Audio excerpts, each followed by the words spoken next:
gentlemen, thank you so much for tuning in this evening for our weekly Intel report for the week of February 15th, 2023.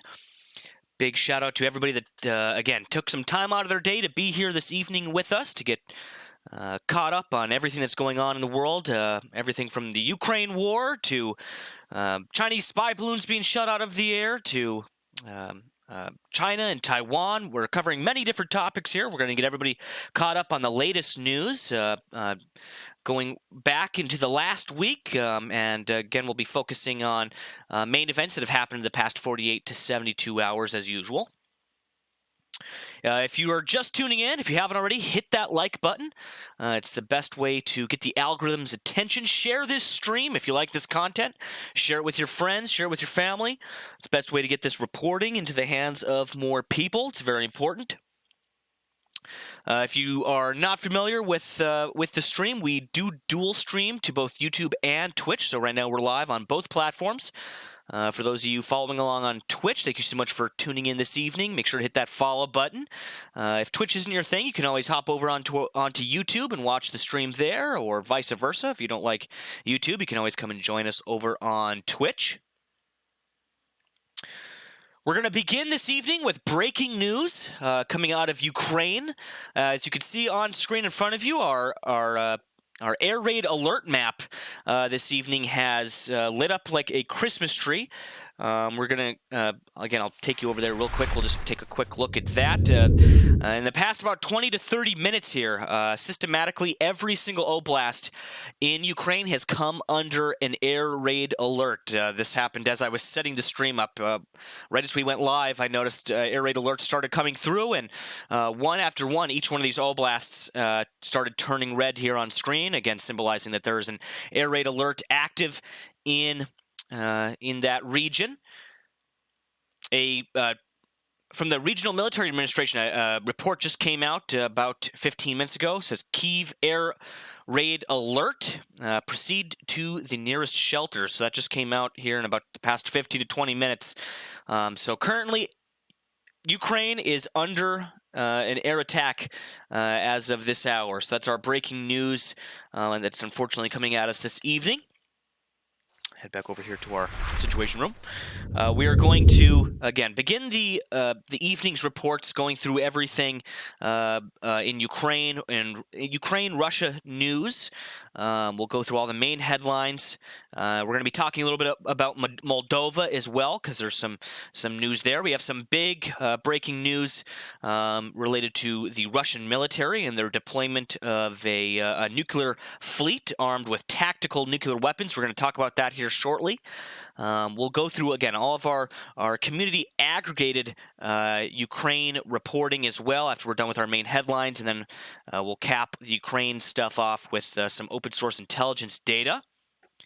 We'll also be covering tonight the situation that has been unfolding over the week with those balloons and unidentified objects which have been shot down over the continental United States. There's quite a few of those and that have been reported over the past week. So we're going to talk a little bit about that, and I'm going to give you guys some updates on that situation. For those of you that joined the unidentified object stream, so to speak, as I was calling it earlier this week, you'll know kind of the situation. But for those that don't, we'll be getting everybody kind of caught up and filled in on what's been going on, again, with that situation. We'll also be talking about China and Taiwan, some of that news. We'll be touching on the Ohio train derailment, as well as some other news stories of interest. Before we begin, if you haven't already, you can join our Discord server. It's an excellent resource for up-to-date reporting, up-to-date information on everything that's going on in the world. And not only that, but you can join in on the community discussions over there. Again, our community Discord server is open to everyone to join. There's a link to that in the description below. Again, big shout out to everybody that's tuning in this evening.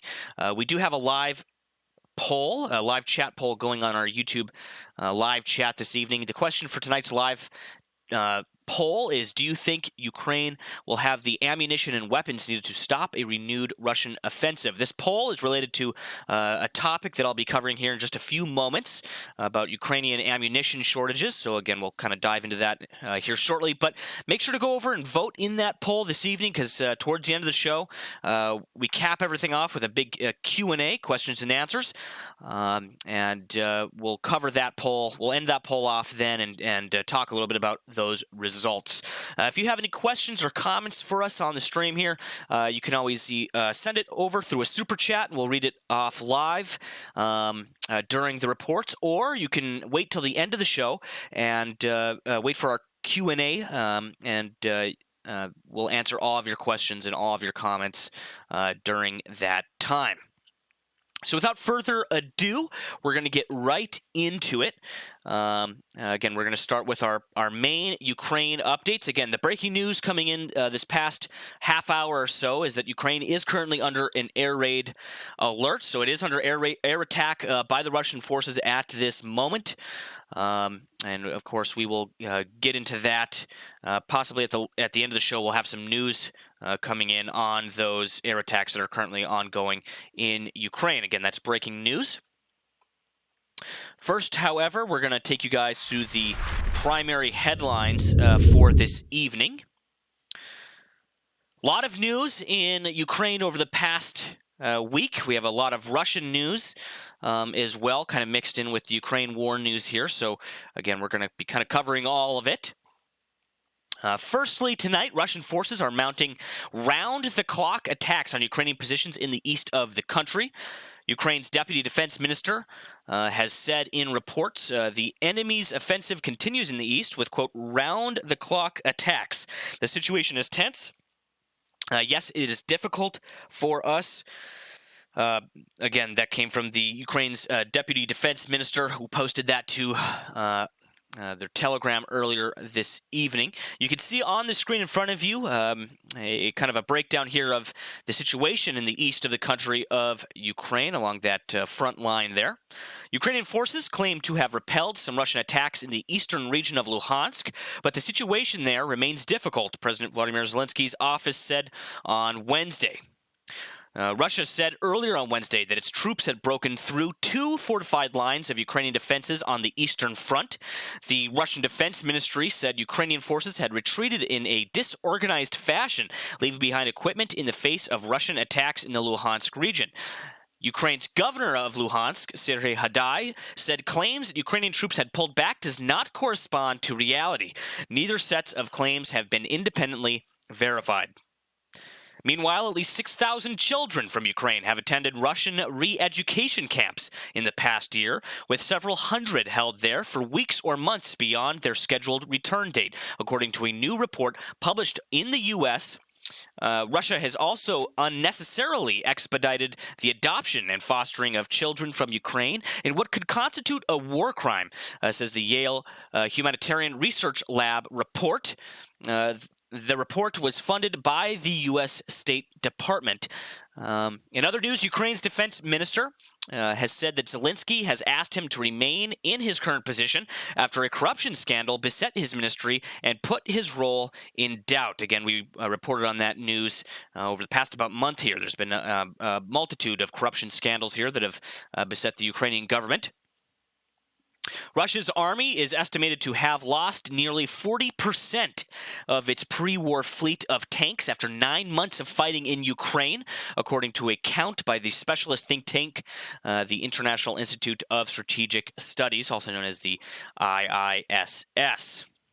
Really quickly, I just realized we don't have our chat up on screen, so I'm going to get that up for everybody to be able to see and interact here with the stream.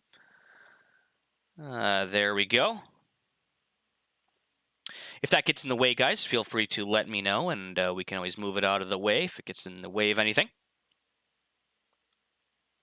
So in other news, Wagner boss, Yevgeny Prigozhin, has admitted that his mercenary group is facing difficulties in Ukraine and will soon, quote, decrease in size. Quote here, the number of Wagner units will decrease, and we will also not be able to carry out the scope of tasks that we would like to, Prigozhin said, amid growing evidence that his political influence in the Kremlin is waning. The European Commission has called for a ban on the export of vital technology to Russia worth over 11 billion euros to further weaken the Kremlin's war effort, cementing what EU officials have called the bloc's toughest ever sanctions, unveiling the EU's 10th round of sanctions against Russia since last February's the start of the full-scale invasion, I should say.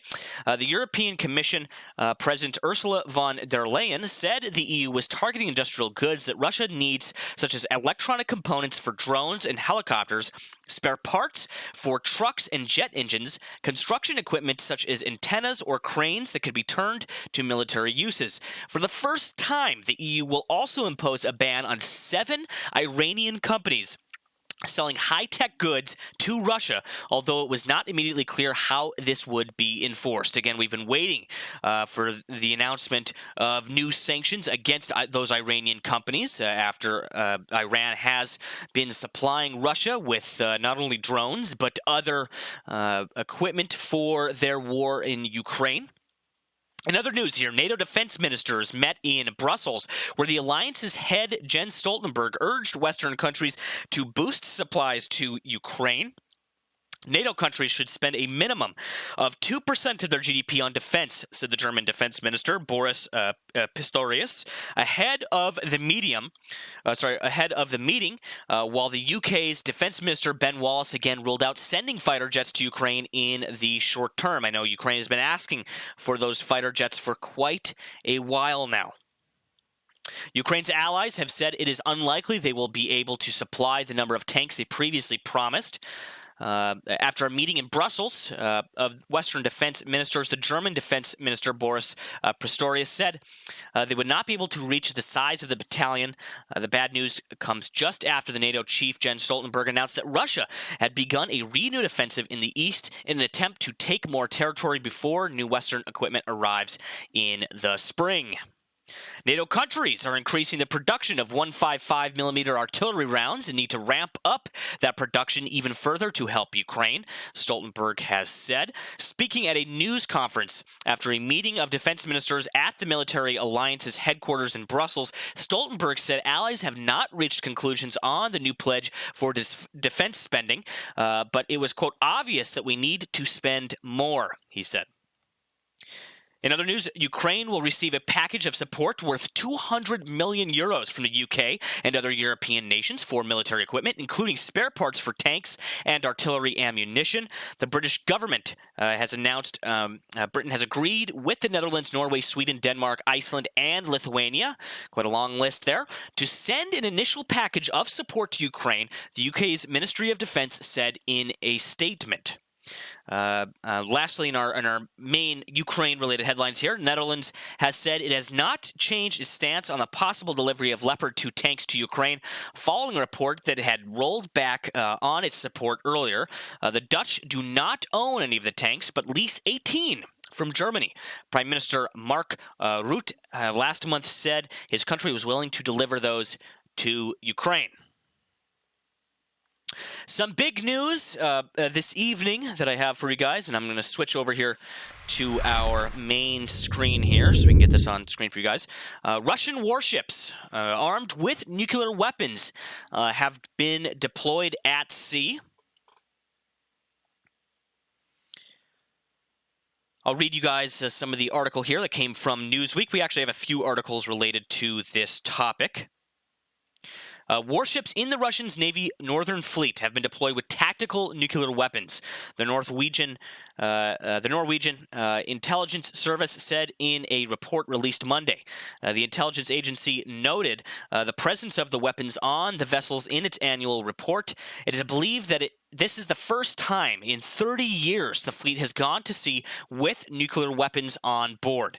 Quote, a central part of the nuclear capabilities is located on the North Fleet submarines and surface vessels, the report said. Norway's intelligence went on to describe, quote, the particularly serious threat that Russia's tactical nuclear weapons pose to NATO countries. Quote, in addition, Russia has, among other things, underwater capabilities, anti-satellite weapons, and cyber tools that can threaten Norway and NATO, the report said. The Soviet Union's Northern Fleet warships often went to sea equipped with nuclear weapons during the Cold War, but the latest development reportedly marks the first time the Russian Federation has deployed the ships with nuclear weapons. Norway's report also detailed the increased importance of nuclear weapons for Russia now that the nation's defense budget is set to increase by 34% in 2023. Quote here, with weakened conventional capability, the importance of nuclear weapons for Russia has increased significantly, the report said. The Russian strategic and regional deterrent forces have thus become increasingly important for Russian military power. The agency's assessment concluded that Russia will continue to maintain and further develop its nuclear arsenal in the coming years.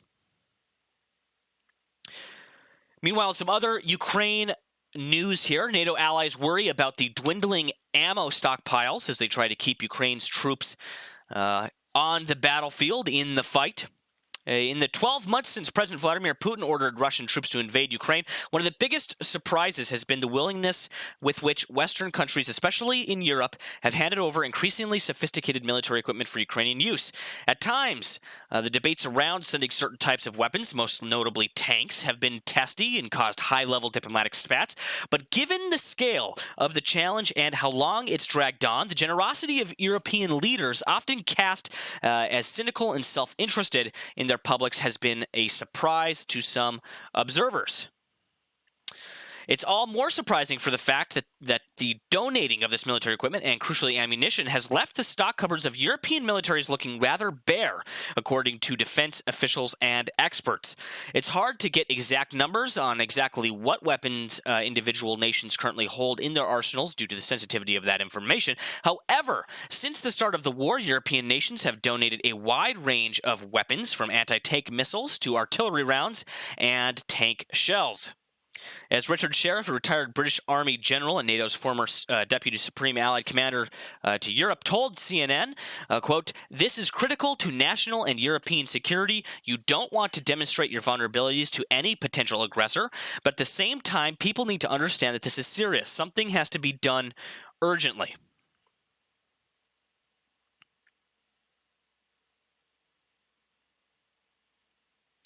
Multiple European defense and security sources have told CNN that there are serious concerns at just how much of Europe's ammunition has been used on the battlefield and not replaced.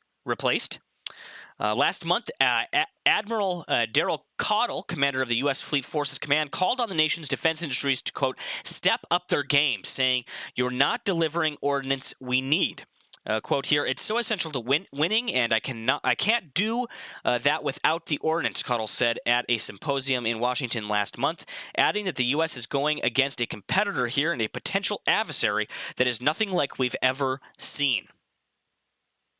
On Monday night, NATO Secretary Jens Stoltenberg told reporters ahead of a meeting of alliance officials that, quote, the current rate of Ukraine's ammunition expenditure is many times higher than our current rate of production. This puts our defense industries under strain. Quote, for example, the waiting time for large caliber ammunition has increased from 12 to 28 months. Orders placed today would not only be delivered 2.5 years later, orders placed today would only be delivered 2.5 years later. So we need to ramp up the production and invest in our production capacity. So again, the big takeaway here is that ammunition, Ukrainian ammunition that they have on the battlefield right now is waning very rapidly. It is being depleted at a rate that is not sustainable.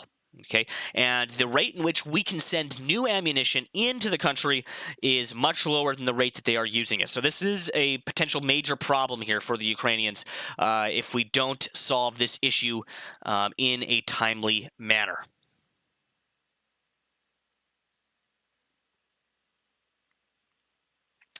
In other news, Putin is massing fighter jets for aerial attack on Ukraine as NATO warns of that ammo shortage that I just mentioned.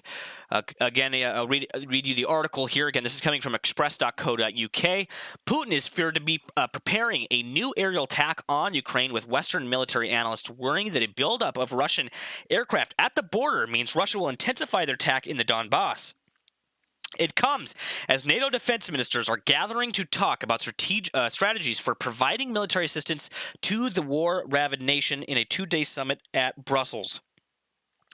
Jens Stoltenberg, the head of NATO, instructed the member nations of the military alliance to increase their shipments in order to enable Ukraine to resist Russian aggression, given the risk of Europe running low on ammunition. So not only do we have a major ammunition shortage here that is again, escalating very rapidly.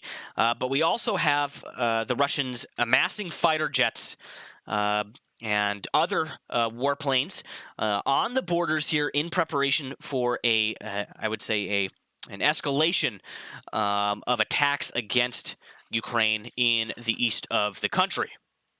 Not just the east, I should say that all of Ukraine is at risk of these attacks. In some news related to Moldova here, I know Moldova has been in the news quite a bit the past few days. A U.S. diplomat says Washington is, quote, deeply concerned about an alleged plot to destabilize Moldova. The United States, quote, is deeply concerned about reports of a Russian plot to destabilize Moldova, U.S. Assistant Secretary of State Karen Don-Fried said on February 15th in an interview with Radio Free Europe. Quote here from that report, I think we are, quote, all of us, all too familiar with Russia's playbook, Don-Fried said. We've seen what Russia has done in many places, including Moldova, including Ukraine, including Georgia. The list could continue. Moldovan President Maya Sandu earlier this week spoke of the alleged plot, saying she had received documents from Ukrainian intelligence services that showed Moscow was planning actions against her country. The United States has been in, quote, very close contact with our Moldovan partners during what is a critical time, and we strongly support the leadership of Moldovan President Maya Sandu. She noted that Moldova is in a vulnerable geographical position with a war in neighboring Ukraine and the challenge of the breakaway Transnistria region where Russia maintains troops. Again, a lot of people don't realize that, but Transnistria does have a semi-significant amount of Russian troops and forces there. And again, it's right between Moldova and the Ukrainian border. While Moldova faces these difficulties, it has the leadership of Sandu, who has shown a deep commitment to a reform agenda and the desire to move forward on a path of creating stronger democracy in Moldova. Another report here I have, again, from the Washington Post, just kind of reiterates that. Russia planned coup in pro-West Moldova. I won't go ahead and read that for you, though, at this time. So that about concludes my main reports for Ukraine. We'll now go into our community aggregated reports for Ukraine.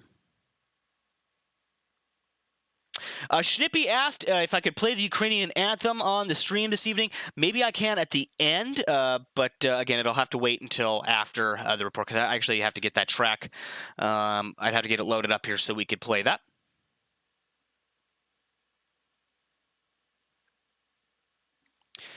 So getting our community aggregated reports here started for you guys. We'll get those up on screen. I'm going to go through probably the past 12 hours of Ukraine-related reports from our Situation Room over on the Discord server. Again, these are all aggregated by community members. Our first, to start us off this evening, is our UK Ministry of Defence Defence Intelligence Update. Again, this was posted today, 1:38 a.m. for the 15th of February. So again, this is our Defense Intelligence Update from the UK, again, on Ukraine for the 15th of February. On the 9th of February 2023, Deputy Security Council Chairman Dmitry Medvedev called for an increase in Russian tank production while visiting the Omsk Transport Machine Construction Plant. This follows several public comments by President Putin urging the defense industry to better support the special military operation. In a televised meeting on the 12th of January 2023, Putin castigated Denis Manturov, the deputy prime minister with responsibility for the defense industry, for, quote, fooling around, one of the president's strongest public outbursts since the invasion. So Putin getting quite aggravated here, so to speak, over the failure so far of his special military operation and the lack of progress therein.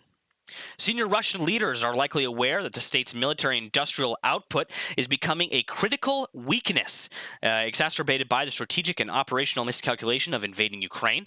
Production is almost certainly falling short of the Russian MOD's demands to resource the Ukraine campaign and restore its longer-term defense requirements. Again, this is that post here I showed you earlier. Again, this is breaking news again this evening. Ukraine is currently under an air attack at this very moment as I'm bringing you this report. Here was a picture when I was first going live. Of just a few countries a few of the oblasts, the regions here in Ukraine, started to issue those warnings first. And at the moment, if you look here on the alert map, at this very moment, the entire country of Ukraine is under a air raid alert at this very moment in time.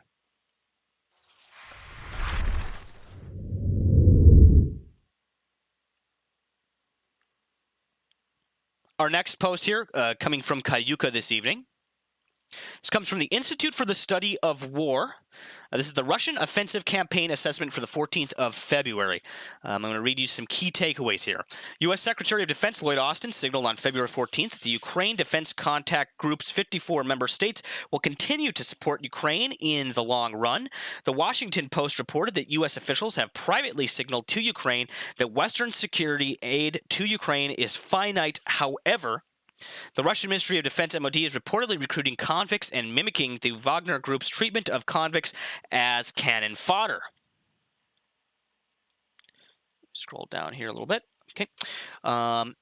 Russian forces continued offensive actions in the Kupiansk direction and along the Svatovi-Kremina line on the 14th of February.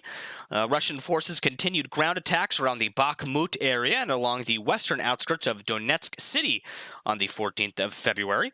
Russian forces did not conduct any confirmed ground attacks in western Donetsk Oblast or in Kherson, Mykolaiv, or western Zaporizhia Oblast on the 14th of February.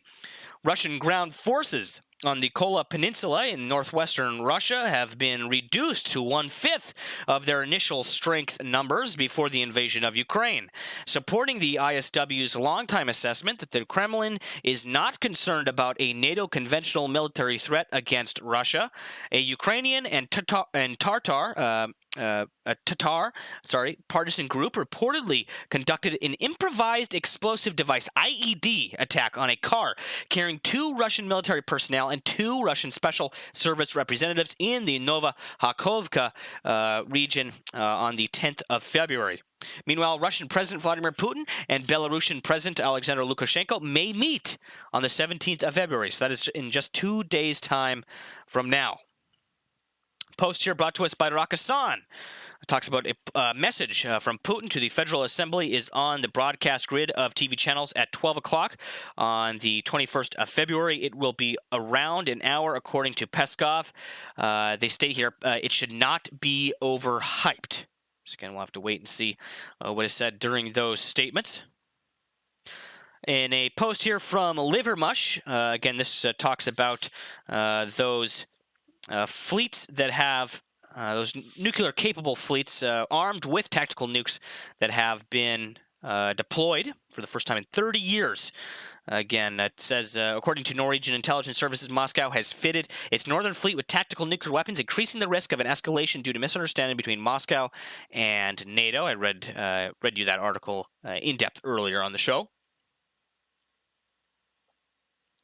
Another post here coming from Kayuka. This talks about, again, this comes from Ukrainska Pravda. This talks about occupiers cremate their dead in Crimea around the clock, says the General Staff of the Armed Forces of Ukraine. Source here, report from the General Staff of the Armed Forces of Ukraine on Facebook, quote, the enemy is using incineration near the settlement of Krasna Zorka in the Simferopol district in temporarily occupied Crimea in order to hide the number of those killed. A constant queue of up to 10 military vehicles has been seen near a local crematorium. The occupiers transport dead Russian servicemen and mercenaries in these lorries. Details. The General Staff has pointed out the cremation of dead occupiers in Krasnozorka goes around the clock. Nevertheless, the crematorium does not provide services to civilians. Some background here. Ukraine's defense intelligence says the Russian invaders are actively using mobile crematoriums due to heavy losses in the war against Ukraine. Speaking of losses here, another post here coming from Kayuka. This comes from Ukrainska Pravda. It says, new mass burial of Wagnerites found near Luhansk. That again refers to those private military fighters of the Russian Wagner unit. A new burial of people who might have died while serving as mercenaries in the Russian Wagner group has been found near the occupied city of Luhansk. Details. In early February, 42 fresh graves of men were found in a local cemetery near the village of Kirovka in Luhansk. Locals claim that no one visits the graves and that none of those buried are known to them. The news agency managed to find information in open sources regarding 37 men whose data matched the inscriptions on gravestones near Luhansk. Quote, 35 of them were Russian. One was a citizen of Belarus, and one was born in Uzbekistan. The websites of Russian courts published verdicts against 20 people who are full namesakes of those buried in Luhansk. All of them were supposed to be serving their sentences in prison. Some news out of Mariupol, Ukraine. People are still standing in lines for food for many hours in Mariupol. Says here, Mariupol, February 2023, frost. Hundreds of people stand in line for hours to get warm food. The occupation routine. Petro and Andriy Shevchenko, advisor to the Mariupol city mayor, posted on Telegram, publishing the relevant photos. You can see some photos here on screen of those people standing in line for food there in Mariupol. Very frigid temperatures there. It is winter again in Ukraine, and the temperatures are pretty low. A lot of people don't have power or heat in the country, especially in the east of the country.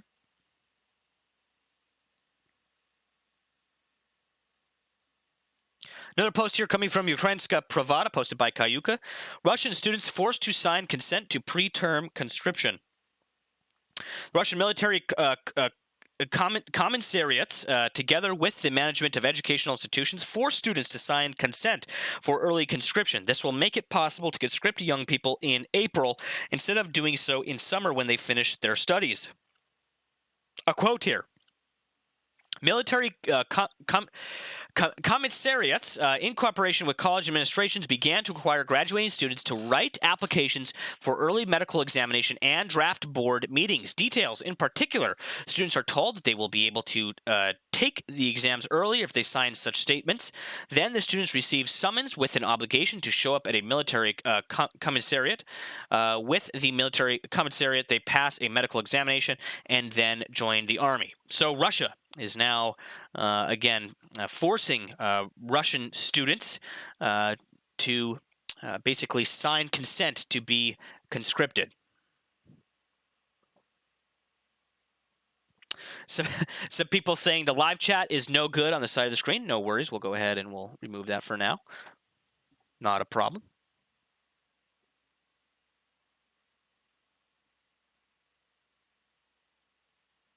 Another post here coming from Kayuka. This is a little bit about half of the Russian fleet of T-72B and T-72B3M tanks was destroyed in Ukraine. Data on this is included in the report called the Military Balance 2023, published today by the British International Institute for Strategic Studies. So again, they mentioned that about half of the Russian fleet of those T-72B and T-72B3M tanks were destroyed in Ukraine. Another post here coming from Kayuka from Pravda. Chechen leader criticizes Russian officials who voice Russian losses. A quote here: losses are inevitable when performing combat missions, the special operation, as the Russians call the war against Ukraine. In Ukraine is no exception. Our guys are dying while crushing the, quote, satanic evil spirits, he says. Again, those are his exact words there from that quote. But I don't understand when Oblast leaders trumpet the number of deaths in the special military operation. I have a question. Why? They write everything in the smallest details, end quote.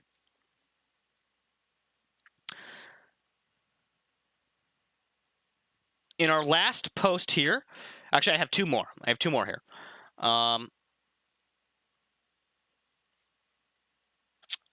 Again, coming from Ukrainska Pravda. It says here, Russia suffers the largest losses since the start of this disgraceful war, says Ukraine's defense intelligence source. Andriy Yusov, representative of the Chief Intelligence of Ministry of Defense of Ukraine, on the air of the National 24/7 newscast. Quote here, the situation at the front. We are now seeing an extreme escalation. Serious events in the east, of course, around Bakhmut and other directions like Voldahar. Actually, nothing has changed. There are desperate attempts to occupy Ukraine's Donbass by the end of March. Such were Putin's instructions to Gerasimov, Russia's chief of general staff. But those dates don't mean anything. They won't succeed. Ukrainian Donbass is holding, and Bakhmut is holding on. Despite the fact there is no longer the world's that this is no longer the world's second army. The enemy has a significant mobilization reserve. Yes, they are often poorly armed and poorly trained, but they are many of them. But this does not stop the Ukrainian Defense Forces. There are appropriate plans and mechanisms for responding to all challenges, end quote. I have one more community aggregated Ukraine report for us this evening, and it is the evening report from the General Staff of the Armed Forces of Ukraine. I have that post for you here in Ukrainian, but Kayuka has taken the liberty of both summarizing and translating this for us. He says here, I only quote the troop movements and important events. The enemy, despite significant losses, does not give up his intentions to reach the administrative borders of Donetsk and Luhansk regions, for which he continues to focus his main efforts on conducting offensive actions in the Kupiansk, Liman, Bakhmut, Adviivka, and Shatarovsk directions. In Starobilsk, Luhansk region, on the territory of the surgical corps of the local hospital, the occupiers opened a military hospital for treatment of seriously wounded Russian servicemen. The surgical building is completely closed for civilian use. As of February 11th, the arrival of about 20 military trucks with wounded Russians was noted. Meanwhile, in Novokhovka, Kherson region, the occupiers are searching private estates of the local population with the aim of seizing swimming equipment, which are then used to carry out sabotage actions and provocations. Saying that about sums up our community aggregated Ukraine reports. I will now discuss a little bit of our open source intelligence data this evening. We're going to start with our live universal awareness map, and I'll go through the past about 12. Actually, we'll do about 14 hours. The past 14 hours here of data.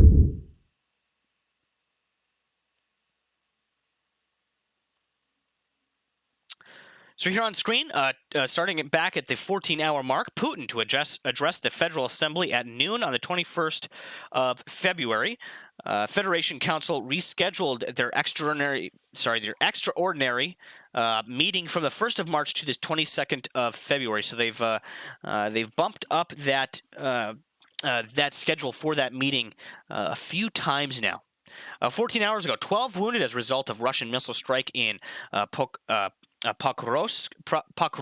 Again, that one's a little bit hard to pronounce there. Apologies. At least 2 under the rubble in that area at this time. You can see a, for some reason, very blurry image here on screen. of that building, of that rubble there. So again, apologies for that. Kind of hard to get a visual on that destruction there with that photo. 12 hours ago, Russian reconnaissance aircraft aerial objects were recorded over Kyiv. So again, these are Russian reconnaissance aircraft spotted over Kyiv 12 hours ago. 11 hours ago, 6 balloons. So not just the U.S. is having balloon issues here. Ukraine is also having their fair share of balloon encounters here. 6 balloons with reconnaissance equipment were identified near Kyiv. Most of them were shot down. So Russia getting in on the balloon action, the balloon mania, as we were calling it last week. So it's not just China using balloons for reconnaissance, but Russia is now also using them here over Kyiv. 10 hours ago, the Prime Minister of Sweden, during his visit to Kyiv, announced a supply of Archer self-propelled artillery and armored vehicles to Ukraine, equipment that they no doubt need more of. 9 hours ago, a quote here saying, "We will continue to warn the PRC, aka the People's Republic of China, against providing military support to Russia's war in Ukraine and to crack down on PRC entities engaged in harmful activities," said the Deputy Secretary of State.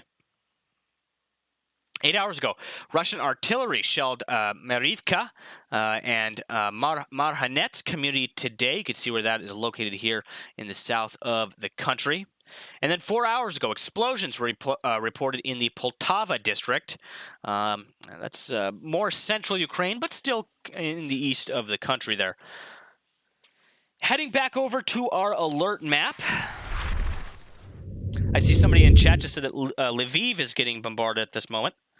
If you head back over here to our alert map, you can see just how significant the amount of aerial bombardment is this evening. Again, as we came on the air earlier with breaking news that Ukraine is, in fact, under an air raid alert across the entire country of Ukraine. Right now, every oblast, every region of Ukraine is under air raid alert. Air alarms are sounding. People are heading for the shelters if they're not, hopefully, already there in shelter. Again, we're still waiting on reports and news to come out from this bombardment, but no doubt we will have news either towards the end of this live stream or possibly it'll be coming out in the hours after this live stream. But it is usually, we do see a significant amount of bombardment when we see the entire country go into air raid alert like we do here on screen.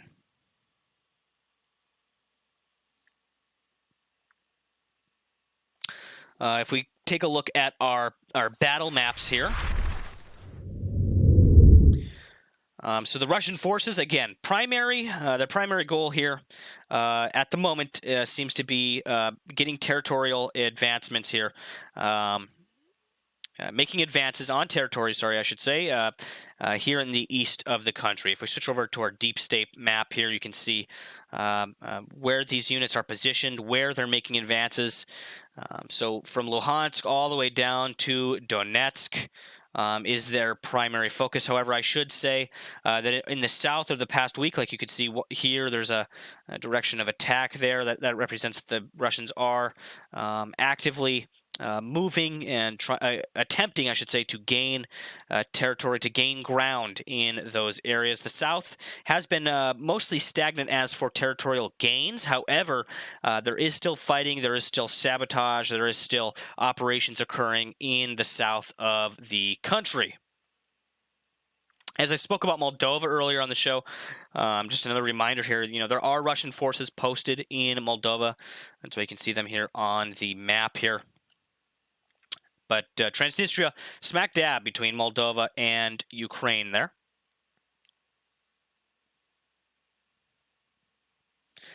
In some aircraft, just really quickly, I'll touch on the aircraft situation above Ukraine. Speaking of which, this evening, very active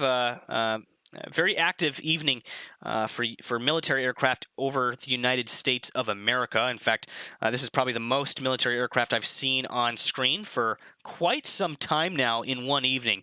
Quite a lot of activity happening tonight. I might touch a little bit more on that towards the end of the broadcast. If we get our civilian aircraft back up on screen here, you can see that to this day, again, still Ukraine, still under a no-fly zone for commercial aircraft. The skies above Ukraine are pretty much null and void of all commercial air traffic. No major aircraft in the air this evening, with the exception of a few here. We have RCH 4604, a C-17 hanging out down by Italy. But more importantly here, we have a K-35R. Again, this is one of those Stratotankers hanging out kind of to Ukraine's east here, above Poland. And that no doubt is there due to other military assets in the air around it that need refueling, some of which, of course, we can't see on these maps here on screen. That about concludes Ukraine-related open source intelligence news. We're now going to get into the rest of our topics this evening. So earlier this week, we had a pretty chaotic weekend, I should say. Friday, Saturday, and Sunday saw the U.S. shoot down not one, not two, but 3 unidentified objects over U.S. territory. For those of you that tuned in to that live stream, you'll know how confusing, how confusing that situation was. Not only that, but how much misinformation was being passed around. I'll read you an article here from The Hill. It says here, it's still unclear what exactly the 3 unidentified objects that were shot down over the U.S. Canadian airspace over the weekend were, and government officials are giving conflicting answers. A reminder before I read any more of this, this is the first time that objects have been shot down over U.S. territory like this. Okay, this is the first time that fighter jets in recent memory have been scrambled to take on possibly adversarial assets and shoot them out of the sky. All right, not only did we have the spy balloon last week, but now we had not 1, not 2, but 3 unidentified objects that were shot down over the United States, over U.S. territory. This is a big deal. Even if the objects themselves were not immediate threats, the fact that we've scrambled them, the fact that we are at this level of readiness is within itself significant. Not only that, but the backlash now from Congress, from officials here in the U.S. demanding answers is also quite significant. The White House has a new leading theory on the origins of the UFOs. Again, take everything here with a grain of salt because nothing has been confirmed yet. The White House, again, saying they were tied possibly to some commercial or benign purpose. The Biden administration also made clear that there is no known connection between the latest objects to China, which sent a massive spy balloon across the U.S. earlier this month. Senators left a classified briefing on Tuesday. Again, this was a classified briefing, not available to the public. They were given very few answers to their questions. Senator Thom Tillis, questioned by why a company didn't come forward to claim the objects if they were commercial, and noted the objects are still unidentified. He said, quote, they're not at a stage where they're going to categorically identify them, Tillis said. They're balloons, blimps, a number of other things. Representative Adam Smith D. Walsh, the ranking member of the House Armed Services Committee, also questioned the theory of commercial objects in an interview with The Hill. Quote, balloons are launched for a whole lot of different reasons, but if you are launching them for a legitimate reason, most of the time somebody knows about it, Smith said. And quote, nobody has claimed them, so it seems distinctly possible that these things were up there for illegitimate reasons. Meanwhile, crews are working hard to recover the debris from the 3 UFOs shot down over Alaska, Yukon, Canada, and Lake Huron in Michigan here in the United States. In another post here about these UFO incidents, rumors swirl about balloons in UFOs as officials stay quiet. Again, this report coming from AP News here, Associated Press. From Washington, maybe they came from China, maybe they came from somewhere farther away, a lot farther away. The downing of 4 aerial vehicles by U.S. warplanes has touched off rampant misinformation about the objects. Again, when they mentioned 4 aerial devices, they also count the spy balloon in that total there. Again, U.S. warplanes have touched off a rampant a rampant misinformation campaign about the objects, their origin, and their purpose, showing how complicated world events and a lack of information can quickly create the perfect conditions for unchecked conjecture and misinformation. When I gave my live streams earlier this week, I was really trying to keep people, in a rational state of mind here, trying to step back, look at, like the law of Occam's razor here. The most likely possibility, the most likely scenario is the simplest one, okay? The most likely explanation is the simplest explanation. The presence of mysterious objects high in the sky doesn't help, of course. There will be an investigation. This is a quote here. There will be an investigation, and we will learn more. But until then, this story has created a playground for people interested in speculating or stirring the pot for their own reasons, said Jim Ludes, a former national defense analyst who now leads the Pell Center for International Relations at Regina University. Quote, in part, Ludes added, because it feeds into so many narratives about government secrecy.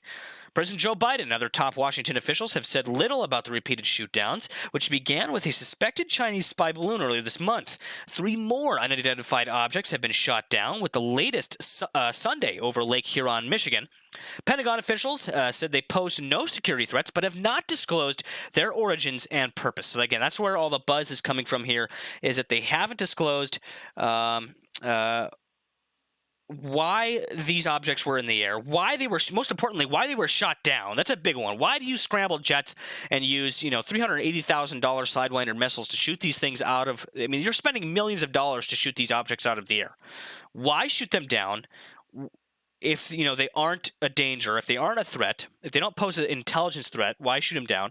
And what these objects are. They haven't disclosed any of that information. That's why this is so significant. In another post here from USA Today, unidentified objects might have been research or commercial balloons, says the White House. Washington, 3 unidentified objects, flying objects shot down from North American airspace could turn out to be balloons used for research or commercial purposes that posed no direct threat to the U.S., a White House spokesperson said Tuesday. Quote, given what we've been able to ascertain thus far, the intelligence community is considering as a leading explanation that these could just be balloons tied to some commercial or benign purpose, said spokesman John Kirby. No one has come forward to claim responsibility, and there are still a number of unanswered questions. But Kirby said the U.S. hasn't seen any indication that points directly to the objects being part of China's spy balloon program, even though they were shot down about a week after the U.S. shot down a Chinese spy balloon off the Atlantic coast. He said the Pentagon has ruled out the possibility that the objects were from the U.S. government. So they've ruled out that possibility. In some Taiwan and China news, again, also related to these spy balloons and unidentified objects, Taiwan says dozens of Chinese spy craft cross its airspace as tensions flare with the U.S. Taiwan has accused China of making, quote, dozens of incursions into its airspace with spy balloons similar to the one shot down over the U.S. last week, further contributing to rising tensions as China surrounds Taiwan with military drills.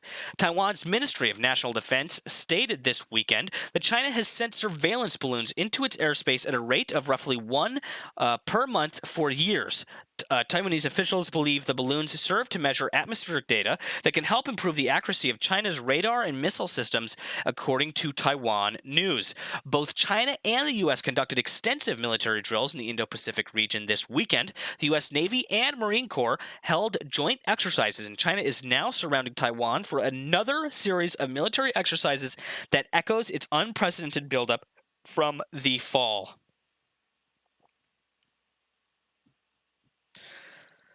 In some other news related to China-Taiwan, the UK is rehearsing economic fallout scenarios if China invades Taiwan. Whitehall officials have strategized a series of scenarios about the economic fallout that could follow if China were to invade Taiwan, sources have told The Guardian.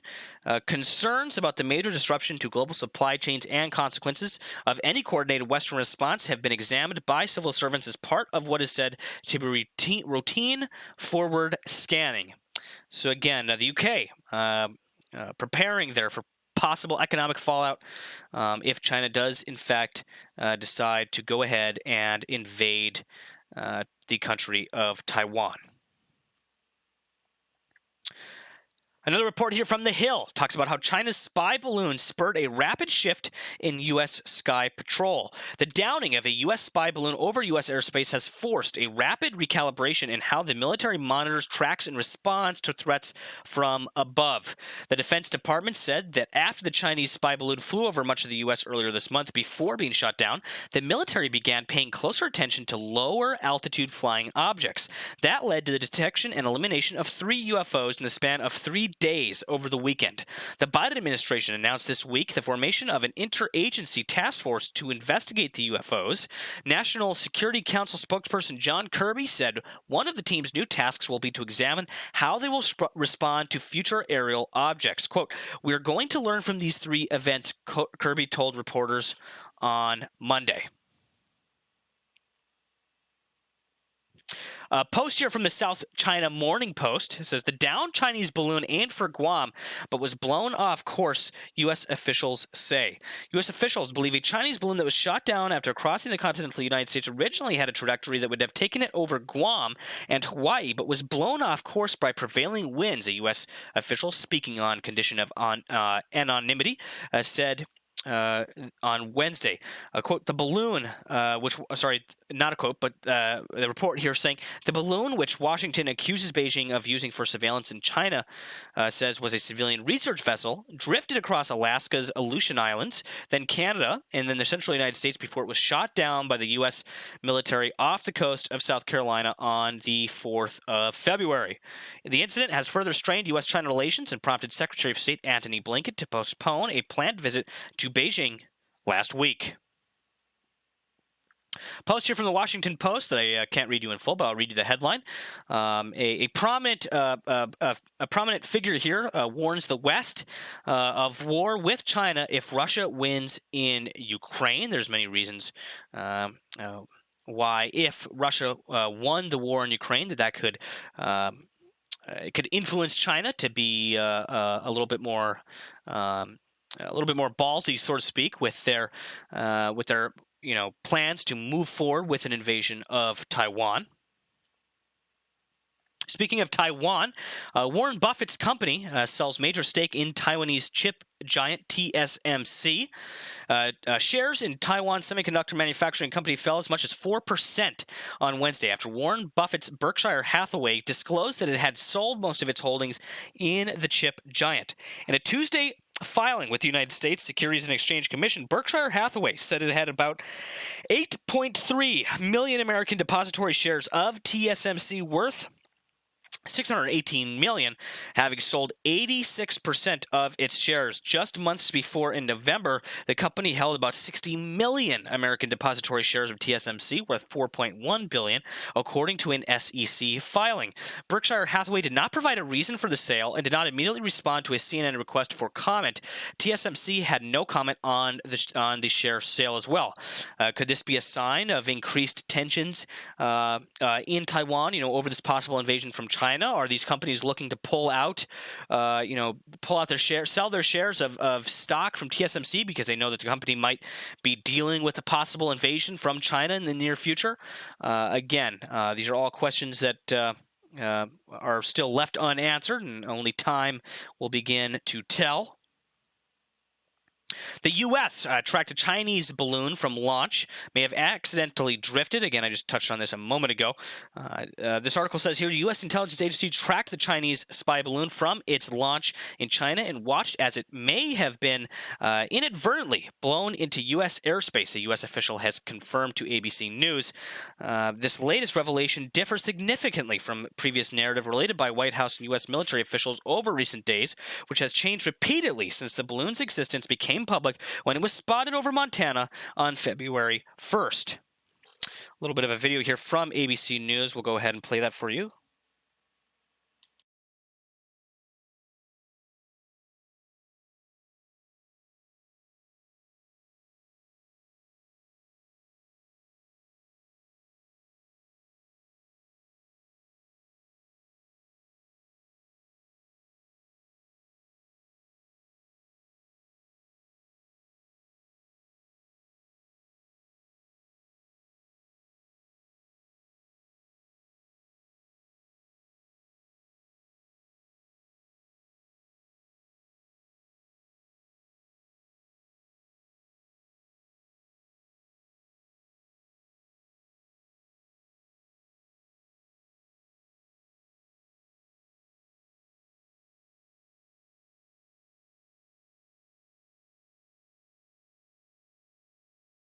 My apologies. Looks like our video audio wasn't coming in here. Well, let's go ahead and we'll start that over.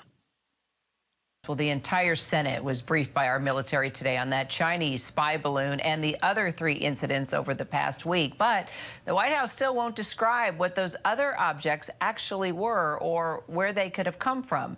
So why is the U.S. only catching these objects now? Well, here's what NSC spokesman John Kirby told GMA.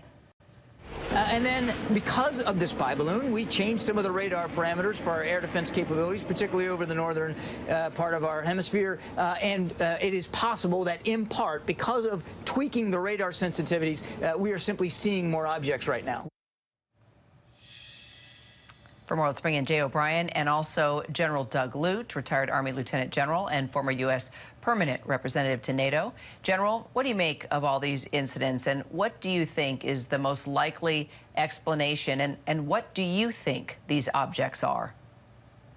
Well, I think we probably have a blend of explanations. First of all, more than a week ago, we had the outsized 20-story high Chinese balloon with a lot of instrumentation attached to it. And of course, the forensics now are going on there to find out what were the Chinese up to. Was this an intelligence operation or otherwise? And we'll eventually get that story. And then more recently, we've had this flurry of smaller objects, some balloons, some perhaps balloons or otherwise, and we're just not sure there. I think John Kirby's explanation makes sense, and that is that as we began to look more closely by changing our radar parameters, we're actually picking up things that have been here all along. All right, so then on the Chinese spy balloon then, how valuable do you think this wreckage could be for U.S. intelligence? I mean, what could we learn? I think it's very important, and they're of course gathering now the remnants of the balloon that was shot down, picked up pieces over in the Atlantic, and so forth. But as this gets assembled, imagine a large warehouse somewhere. The forensics will be done by professionals, and they'll be looking for 2 things. First of all, what sensors was this balloon carrying? So what could the balloon actually detect? What intelligence could be collected? And then second of all, what were the communications capabilities of the balloon, which would allow the intelligence to be communicated back somewhere? So there you have it. Again, still a lot of questions surrounding the Chinese spy balloon as well as those other objects that were shot down over the northern continental United States and Canada. I have some news just coming in, actually. Explosions have been heard in Lviv region in Ukraine. Air defense is working as of this moment. We're not sure if those explosions were caused by impacts on target or if those explosions were caused by air defense intercepting those incoming munitions. However, again, we'll have to wait and see, get more information. It says here, Lviv Oblast governor warns of, quote, a real threat. Residents of Lviv Oblast, there is a real threat. Please stay in shelters until the end of the air alert. Lviv Oblast governor Maxim Koziysky said on Telegram he did not provide any details about the threat. Most likely cruise missiles they're dealing with there in Lviv. Again, we have if we go back to our air map, our alert map here of Ukraine, Ukraine is still, at this moment, for the past hour now, Ukraine has been under bombardment from Russia. Every oblast, every region of Ukraine is currently under an air raid alert at this time. So again, we have to keep an eye on this as it develops here. We probably won't have information from these strikes on this report, but I will most likely have some information for you guys on our next report. Some breaking news this evening. No survivors after a Black Hawk helicopter crashes in Alabama onto an Alabama highway. There are no survivors after a military Black Hawk helicopter crashed onto an Alabama highway Wednesday afternoon, the Madison County Sheriff's Office confirmed to ABC News. The crash occurred on Highway 53 near the intersection of Burrell Road in Madison County near the Alabama-Tennessee border. According to the Alabama Law Enforcement Agency, the helicopter belonged to the Tennessee National Guard, according to a U.S. official. We have a... Actually, I thought that was the video. Never mind, that's for the Michigan State University shooting. I thought they had a video for the reporting on the downed Blackhawk, but I guess they do not. But we do have some images here on screen showing the response at that crash site. Again, all those aboard that Blackhawk unfortunately lost their lives. In some updates and news on the Ohio train derailment, I have an article here coming from Reuters. It says here, February 14th, Reuters cleanup is moving quickly after a train carrying toxic materials derailed in Ohio 11 days ago. Ohio Governor Mike DeWine said on Tuesday, while residents and observers questioned the health impacts of pollution that spilled into the Ohio River. Let's go ahead and take a look at this video here that we have for you. Railway company Norfolk Southern will stay at the site of a train derailment in Ohio where toxic chemicals were released until, quote, absolutely everything is clean.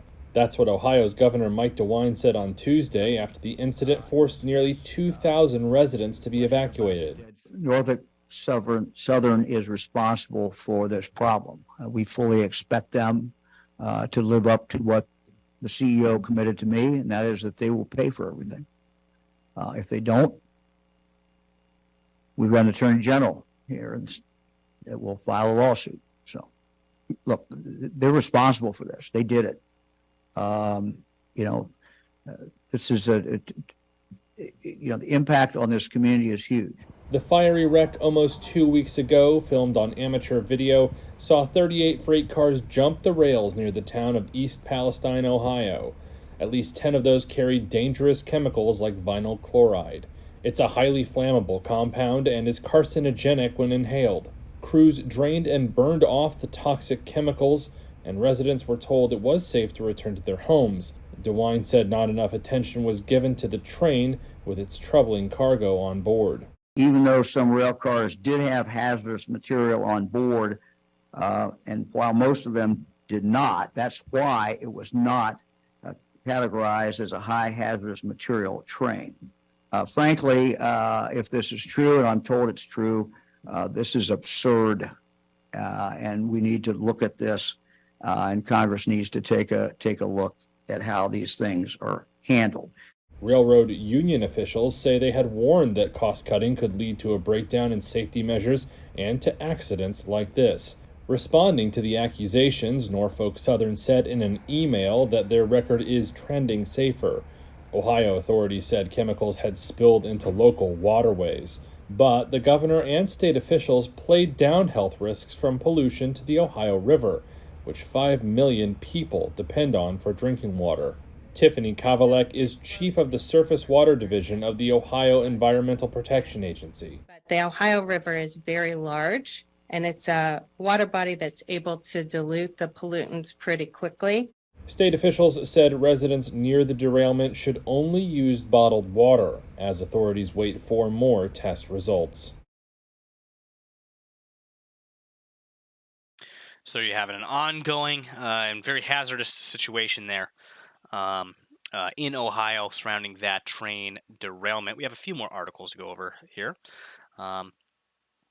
This article here coming from WKBN News 27 says we basically nuked a town. 3 more chemicals discovered in that Ohio train derailment. I believe we have a video here that I can play for you. And tonight we know more about the chemicals that were on the train. First News digital reporter Jen Rodriguez has been in the village today taking a closer look at what else was on that train. She has those details and much more in our top story tonight at 6. We now know 3 more chemicals that were on board the Norfolk Southern train that derailed here in East Palestine just over a week ago. And we're being told that some of those chemicals are dangerous. We basically nuked a town with chemicals so we could get a railroad open. The U.S. Environmental Protection Agency sent a letter to Norfolk Southern stating that ethylene glycol monobutyl ether ethylexyl-acrylate, and isobutylene were also in the rail cars that were derailed, breached, or on fire. Caggiano says ethylexyl-acrylate is especially worrisome. He says it's a carcinogen, and contact with it can cause burning and irritation in the skin and eyes. Breathing it in can irritate the nose, throat, and cause coughing and shortness of breath. Isobutylene is also known to cause dizziness and drowsiness when inhaled. I was kind of surprised that when they quickly told the people they can go back home, but then said if they feel like they want their homes tested, they can have them tested. I would have far rather they did all the testing. Caggiano says it's possible some of these chemicals could still be present in homes and on objects until you clean them thoroughly. So there's a lot of what ifs, and we're going to be looking at this thing 5, 10, 15, 20 years down the line and wondering, gee, cancer clusters could pop up, well water could go bad. Caggiano recommends anyone who's in the East Palestine area get a health checkup. He says get a record now of where your health stands so that moving forward you'll have documentation of any possibly related effects to the train derailment. In East Palestine, Jennifer Rodriguez, WKBN 27 First News.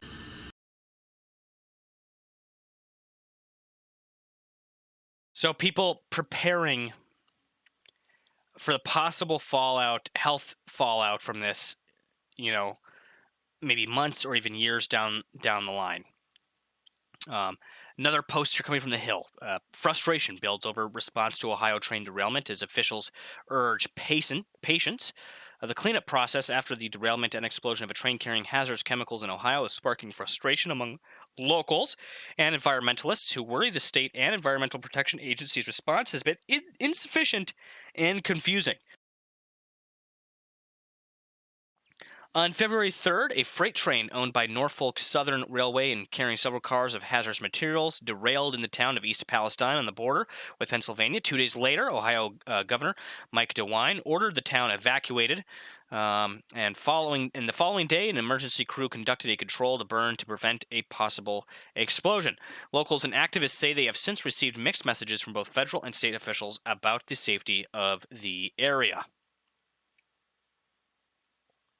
The evacuation order was lifted in East Palestine about a week ago near the toxic train wreck in Ohio, but some aren't comfortable going back. Let's take a look at this video here. The EPA has tried to reassure residents of the East Palestine, Ohio area that any immediate danger is past, but government officials confirmed approximately 3,500 fish have died in Ohio's waterways after the derailment. When asked about those deaths and reports of people getting headaches and sore throats, the health director for the state of Ohio says it doesn't look like air quality is to blame. What do you make of all this? Oh my gosh. Well, after just listening to that report, just kind of goes to show the delay of information that's getting out to the people and addressing their concerns. Since this happened on February 3rd, I've been hearing from the community as early as February 4th about children having breathing issues, onset of asthma attacks, rashes, projectile vomiting, getting evacuation orders, not knowing where to go to shelter in place, a lot of confusion, a lot of miscommunication, if no communication. Here we are 10 days out, and now you're just hearing the governor, as your reporter just stated, now there's an issue with don't drink the water. This is precisely what's concerning this community because all the information isn't in yet. Look, it was a train derailment, 10 cars of a very hazardous chemical, vinyl chloride, that was set to explode, that they put into a controlled burn, and the information isn't all in. So what assurance are you going to give this community that it is in fact safe, which has been their concerns all along, and now we're hearing drink bottled water. So this is a bad situation. So you have it again, what seems to be an escalating situation there in Ohio of this fallout from this train derailment. No doubt we will have more updates and information on this as the days and weeks go on here, and I will have an update on this for you guys next in next week's weekly report. I had a few more community aggregated reports I would like to show this evening.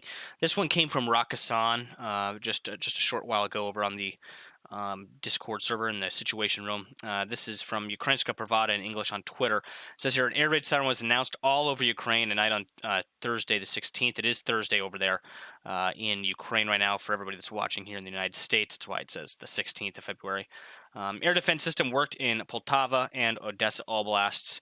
Local residents report explosions in Lviv Oblast. We still don't have any further information than that at this time. A post here coming from Digit, one of our moderators over on the Discord server.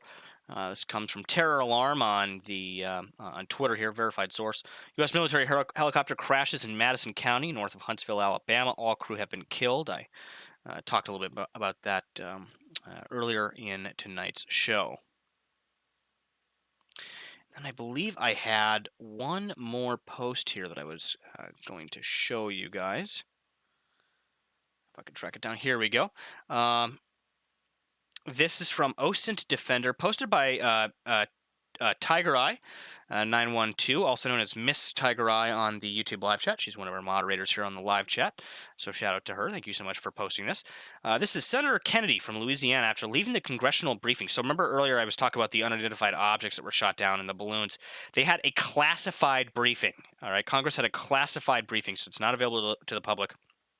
So it says here, Senator Kennedy from Louisiana, after leaving the congressional briefing on the objects/balloons that had been shot down recently, was asked what he took away from the briefing, for which he stated, quote, "Lock your doors tonight."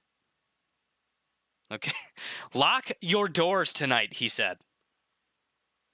So let's go ahead. Let's hear it straight from the man himself. This has been going on for a long time. At least 2017, and last week we were told 2019. That's what I took away from it today. Thanks, guys. Appreciate it. Lock your doors tonight. Thank you. This has been going on for a long. Lock your doors tonight, he says. So, interesting comments there coming from, again, Senator Kennedy of Louisiana. So that about wraps up all of our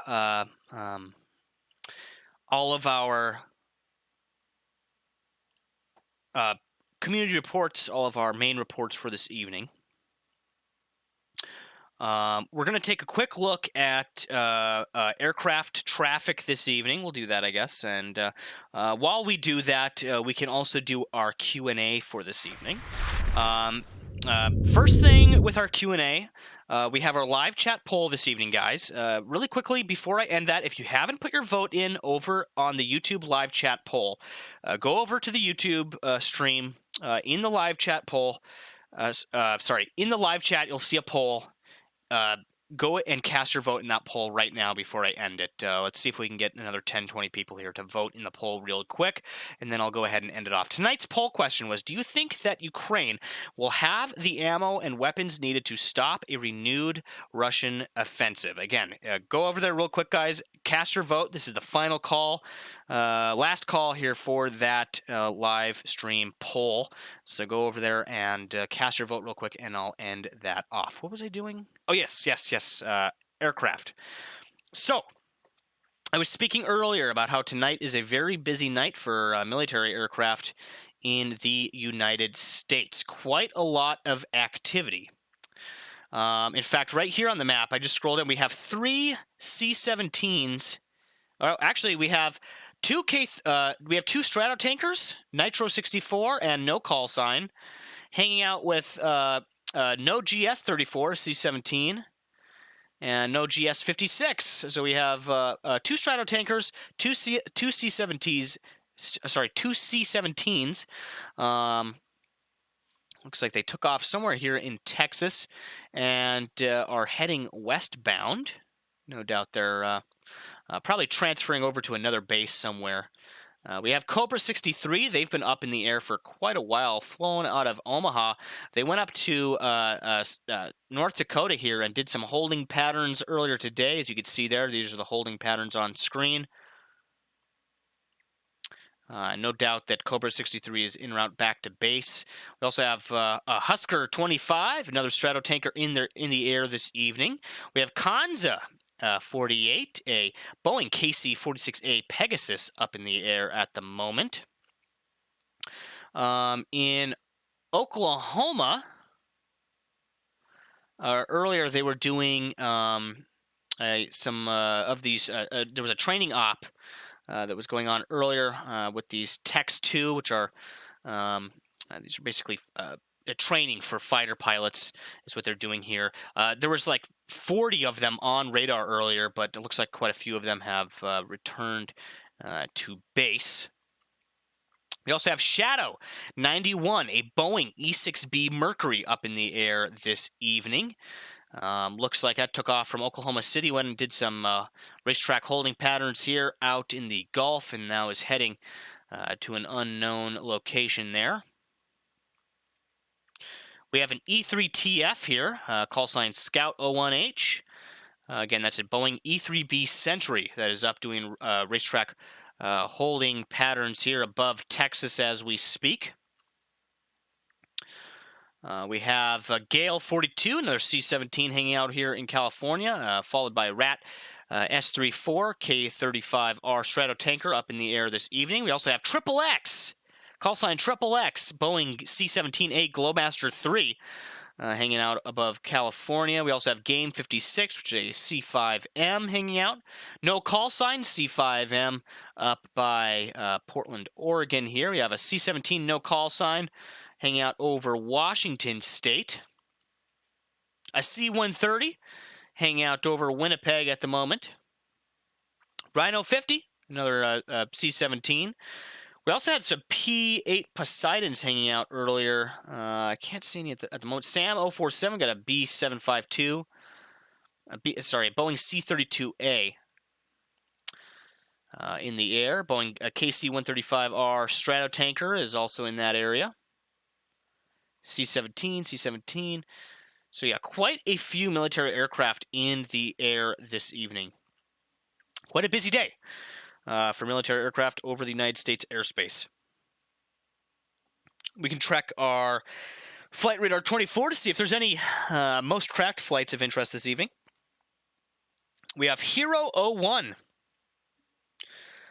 New Zealand, Royal New Zealand Air Force. Lockheed C-130H Hercules, which is currently up in the air over New Zealand. That's number one tracked flight right now this evening. We also have Hobo 19, which is a U.S. Air Force. There's a KC-135R Stratotanker. This is up above Poland right now, and I believe I saw that earlier on ADS-B. Yeah, Hobo 19. Here's Hobo 19 doing its thing. So again, as I noted earlier in the stream, there is most likely other aircraft that this Stratotanker is supporting right now with refueling operations. Z-Keep, private owner. Really no information there for you. CFL-5 is a Greenlee Rescue helicopter. Also, New Zealand, I take it. Yeah, so, and this is right where, isn't this right around where that other flight that we were just looking at a minute ago, Hero, whatever the call sign was, Hero 01. Very interesting. Cobra 63 is up on radar this evening on Flight Radar 24. Again, that's that RC-135. Which was doing holding pattern over North Dakota. Very interesting. So I'll go ahead and I'm going to end off our live poll for this evening.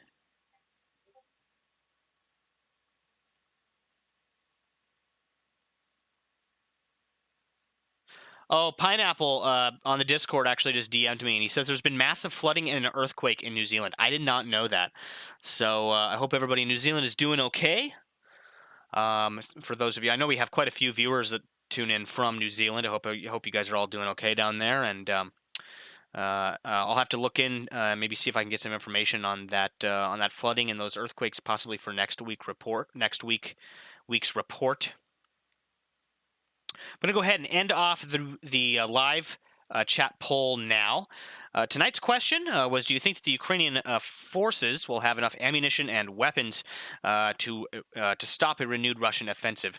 59% of you says yes, that they will have enough ammunition and weapons. 40% of you said no, they will not have enough weapons and ammunition.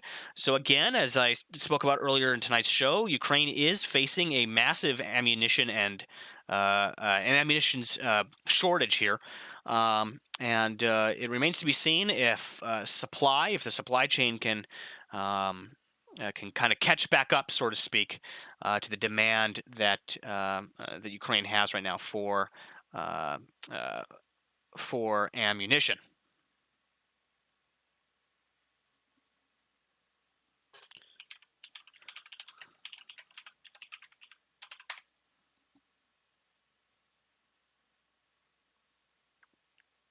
So Ukten asked the question, is Operation Red Flag still underway? I believe that refers to, I believe those are air drills, if I'm not mistaken. I don't know if they are up right now, but I know Colorado has announced there's a NORAD drill, I believe, that's going on up there, NORAD training that's going on in Colorado this week. I'm not sure exactly when that's taking place. That these drills could explain the larger amounts of aircraft that we have up over the United States this evening. I mean, most nights I look at this, there's half, maybe a third of the aircraft that we see on screen right now over the U.S. Military aircraft. So it is quite busy, and it's really busy when you have all the Stratotankers in the air. Because all of the other aircraft that are also there, that those Stratotankers are refueling.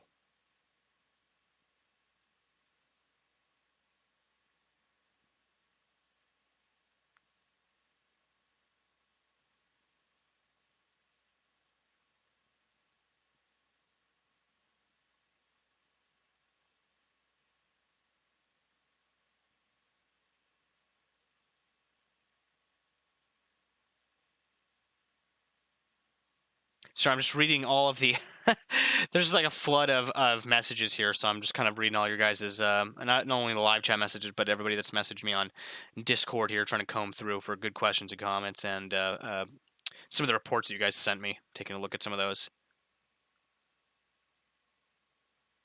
Qatari Fox says that doesn't look good. A lot of things are happening right now.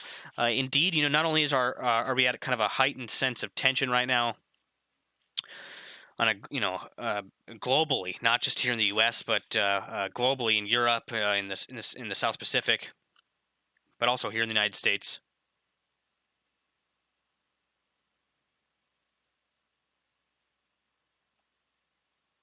Ryan says, "Wait, isn't Ukraine supposed to liberate Crimea? Even though they can't hold the land they have now, they have been holding the land that they have been holding the land that both they've been holding since the start of the war, and that they've taken back in counteroffensives pretty well. But yes, it is in the cards for Ukraine to possibly take back Crimea. It would take a lot of weapon systems that they don't have now. It would take a lot of ammunition that they don't have now. That's the big concern right now, is ammo and weapon systems." Lily Scissorhand says, "Last night we had 2 NASA planes doing patterns over our Missouri to the Canadian border. Have you ever seen NASA?" No, I haven't seen any NASA aircraft on radar.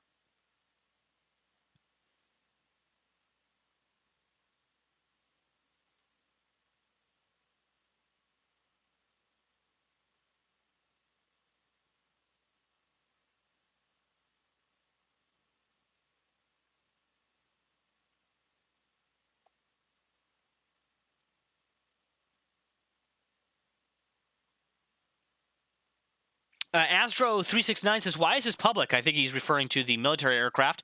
When you have military aircraft that are flying in civilian airspace, they need to be equipped with transponders. The exception is during certain training exercises, they'll close down, chunks of airspace here in the U.S.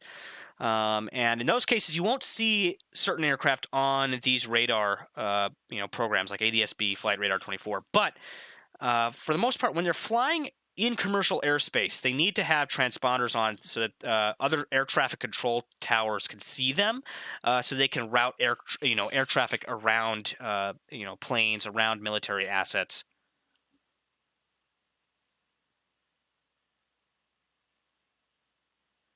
Yeah, as Tony Wilson says, it's not essential to maintain this as a secret. We have other passive systems that are used to in conjunction, with the traditional aircraft. D, the Desert Dweller, asks, how do you filter military planes like this on flight radar? So for ADS-B, there's a little U at the top of the screen.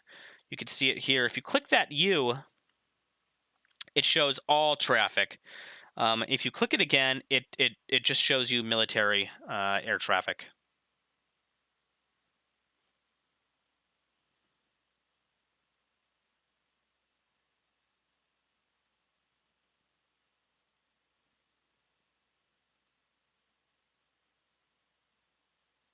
Transy Games, Byron says, I hope the orcs didn't hit an ammo depot. Fire's still burning bright. Something is going on in New Zealand as well. Bonsai Bob said something is going on in New Zealand. I guess those are the earthquake and flooding that is happening there, Bonsai. Transy Games, though, he said, I hope the orcs didn't hit an ammo depot. Fire's still burning bright. Not sure what fire you're speaking of. There's probably many fires burning across Ukraine. I haven't heard any reports of any ammo depots being struck yet this evening, but again, all of Ukraine is currently under an air raid alert, so anything is possible. Trains Games, Byron says, oh, in Lviv. Okay, so yeah, again, big reports of explosions coming out of Lviv, but we don't have any confirmation on what those are yet.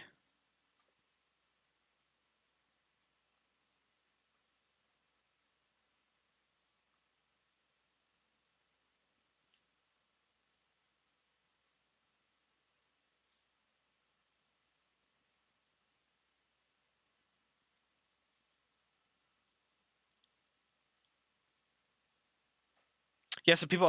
So somebody from New Zealand said that New Zealand had an earthquake. It didn't do much damage, but the flooding is really bad. The flooding is bad, but the earthquake didn't do much damage in New Zealand there.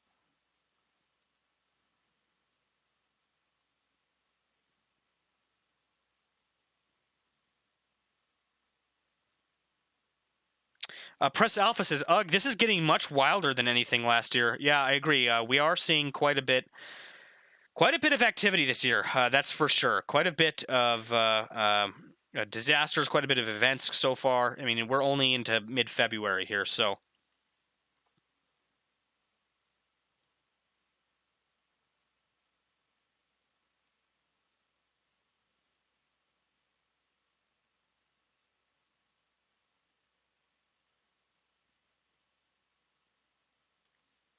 Hugo says, heading out to the ATL Friday, I'll look out for balloons up from my window seat, 35,000 feet. You do that, Hugo. Thank you so much for tuning in this evening.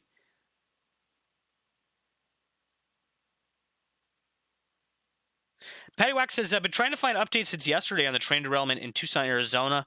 They're not saying much and have been scary silent. Yeah, I haven't heard much information about that either. I know quite a few people have mentioned it to me, that there was an incident in Arizona as well, but I haven't heard, I haven't seen very many reports on it.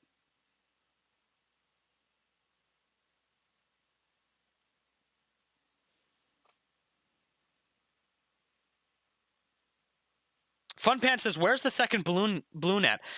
There was another balloon reported in Latin America, but we never got any updates or confirmation on if it was shut down or what happened to that.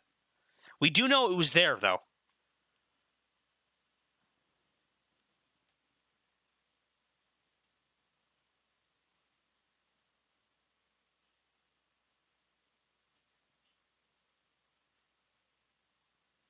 Yes, air raid alerts are going insane right now. in Ukraine. There is a lot of activity this evening. Again, this was kind of breaking news as we came on the air of all those air raid alerts coming in from Ukraine. So, yeah, it is a pretty active night with bombardment there, with air raid alerts in Ukraine this evening.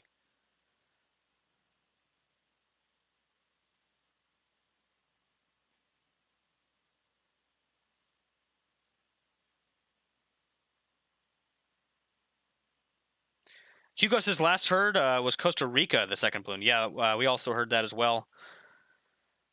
I actually heard a few different reports, conflicting reports about that second balloon, but we never got any confirmation that it was shot down. We never got any confirmation of where it went. So we take it they just lost track of it or disregarded it. It might have flew over.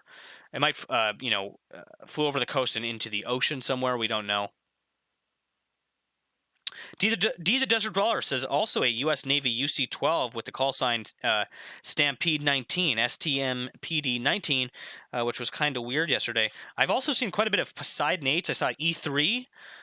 There was also an E4B up in the air in the past 24 to 48 hours, I'm pretty sure.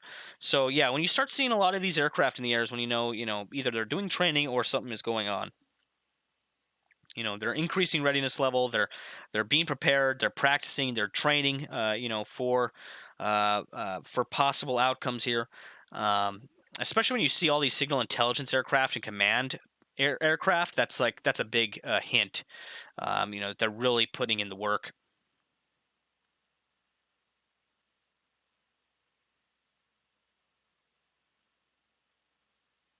Twiggy says, good, thanks. Been following the air raid this evening. Thank you so much for tuning in tonight, Twiggy.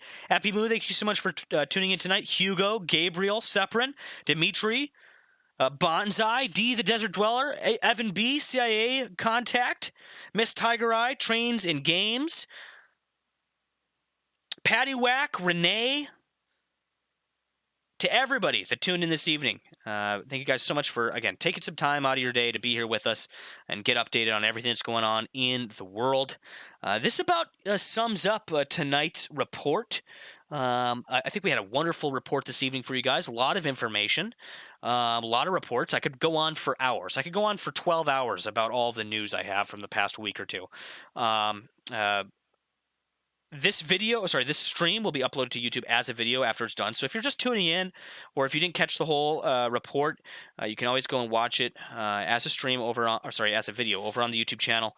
We'll also have our weekly Intel summary video, which is kind of a condensed version of this. We'll have that uploaded either later today or tomorrow for you guys. That's edited by community members from over on our Discord server, so big shout out to those guys.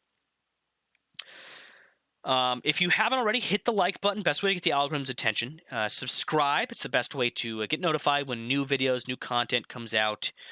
Share this stream with your friends and family. It's the best way to get this information in the hands of more people. Comment. If you're watching this as a video, I read all of your comments, guys. Let us know what you think. Let us know what your questions are. I'll reach back out to you. I like to give replies. I like to read your guys' comments and reply to your questions. So, interact with the community, guys. Hop onto the Discord, join our Discord server. There's a link to that in the description below. You can join the community discussion over there.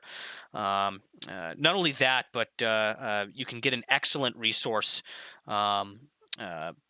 on our Discord server for all the latest news and information, not just on the war in Ukraine, but on many different global security topics. So, again, everybody's welcome to join the Discord server. There's a link to that in the description below. You can even get involved with the YouTube channel over there on the Discord server. Our Situation Room is full of community aggregated reports. So people, they find reports, they find information on the internet, and from many different sources. They post it over there in the Situation Room, and then every week when I do these reports, I go through that Situation Room and I read off reports from the week. So you have a chance to be featured, in the show with a shout out when you go over there and when you post information, when you share reports on that Situation Room. And so it's basically this natural constantly evolving source of information that's again aggregated by the people. It's brought to you by the people, and so I think that's more important than anything. Is that this information is aggregated from all sources, across all party lines, from all people, across the globe. So. Not only is it a great, excellent source of information, guys, but the community. It's a really good place to interact with the community and get involved with us over there. The Discord server, again, there's a link to that in the description below. Joe Blowin' Wind, thank you so much for the super chat. That's awesome. And he says, I was late. Can't wait to watch it from the beginning. Well, Joe, I will have it uploaded for you shortly after shortly after this is live. I'll be getting it uploaded. It'll take a few hours for YouTube to process that, but this whole entire report should be live as a video over on the channel by later this evening. For everybody that tuned in on Twitch this evening, thank you guys so much for stopping by. You guys are awesome. Love my Twitch community. If you're watching on Twitch, make sure you hit the follow button. To everybody that's subscribed on Twitch, thank you guys so much for those subs. Much appreciated. For everybody on YouTube that subscribed today, thank you so much. For everybody that has been here with us this evening, again, I can't thank you guys enough. Let me see. Am I missing anything else? New reports every Wednesday. Every Wednesday, 8 p.m. We're right here on YouTube, on Twitch, bring you guys the entire week of information, the entire week of news. We go over all sorts of different topics, all sorts of different intel. We, open source intelligence tools. We cover everything. New videos on the channel uploaded weekly from a variety of topics. Make sure you subscribe and make sure you keep an eye out for those videos. Hit that notification bell.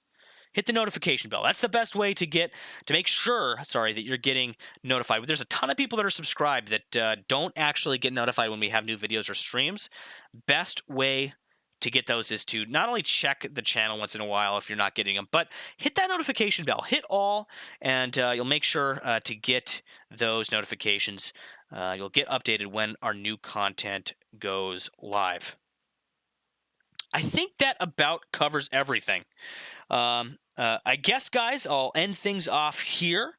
Again, big shout out, Miss Tiger Eye, Michelle Welch, The People's Power, XXX, ILD. Joe Blowin' Wind, big shout out to you, man. Thank you so much. Lee, thank you so much for tuning in. Andrew, good to see you. Manslaughter, she wrote on Twitch, thank you so much. Press Alpha, thank you so much for tuning in. To all of you guys, thank you so much for stopping by, taking some time out of your day to get updated on everything that's going on in the world. Until next time, you are watching Nemico Network.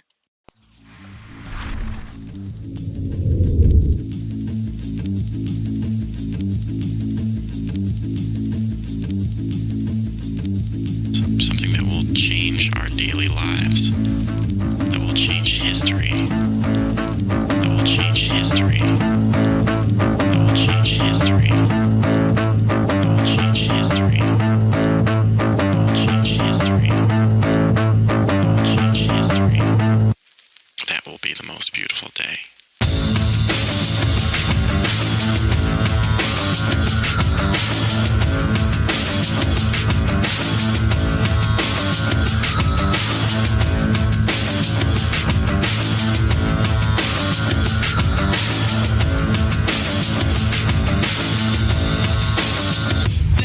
Let me